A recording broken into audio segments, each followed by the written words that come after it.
আপনাদের এখানে দেখতে আপনার পৌরসভার এই যে ওনারাও তো আছে, ওনারা আসেন নাই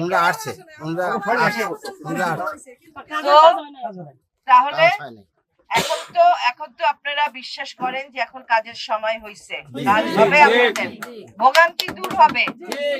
তো তাহলে কোন দল ক্ষমতায় থাকলে আপনাদের ভোগান্তি দূর হইতে পারে? ধানের শীষের দল, সেটা আপনাদের মনে প্রাণে বিশ্বাস করতে হবে। আমি রাজনীতি করি বিএনপির, ধানের শীষের। হ্যাঁ, আমি যেখানে যাব এই কথা আমি কবই কব।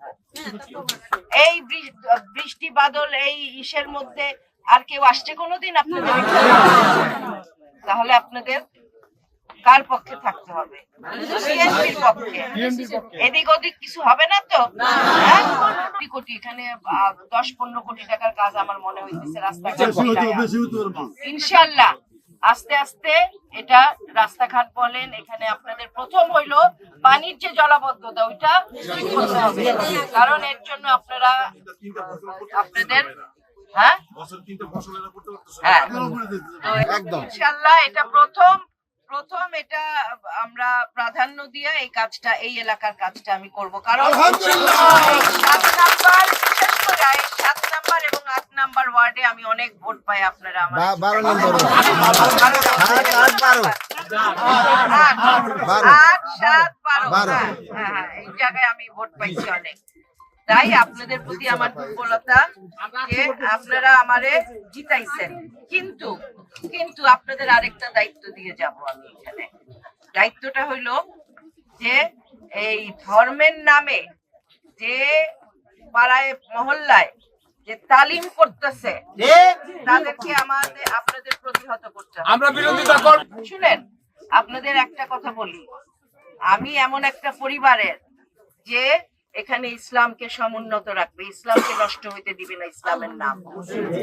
আমার পরিবার এখানে ইসলাম প্রচার করছে, হাজী শরীয়তুল্লাহর বংশধর। আমার দাদি হইলো, আমার দাদির দাদার দাদা হইলো হাজী শরীয়তুল্লাহ। তারা ধর্ম প্রচার করছে, এই দেশের মানুষের জন্য তারা ব্রিটিশদের সাথে যুদ্ধ করছে, জিহাদ করছে। সেই পরিবারের মেয়ে আমি এখানে ইসলামকে নষ্ট হইতে দিব না।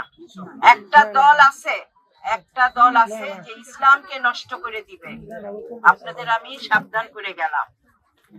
হ্যাঁ, আমরা সকলে মুসলমান, আমরা নামাজ পড়ি, আমরা যাকাত দেই, হ্যাঁ, আমরা হজ করি, আমরা ফরজ সবকিছু করি, আমরা কোরআন শরীফ পড়ি, আমরা সুন্নত মানি। এরপরে আর কোন ধর্ম হইতে পারে? তালিমের যে বইটা নিয়ে ঘুরে, হ্যাঁ, ওইটা ওদের নিজের বানানো। আর বিশেষ করে মহিলাদের ব্যাপারে আমি বলতে চাই, আপনারা যে এই যে বাড়ির থেকে বাইর হইছেন, আজকে আল্লাহ না করুক জামাত যদি চলে আসতো, এই বাড়ির থেকে বাইর হইতে পারতেন না। কারণ জামাত খালি জামাতটাই উপকার করে, জামাত অন্য কারো উপকার করে না।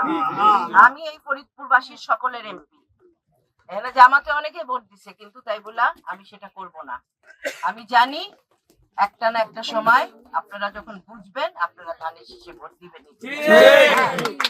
আর এই যেটা বললাম যে যারা ওই কোরআন হাদিসের বাইরে কোনো বই নিয়ে তালিম করতে আসবে, হ্যাঁ, তারা হলো গুনাহ করতেছে, এটাকে বলে বেদাত।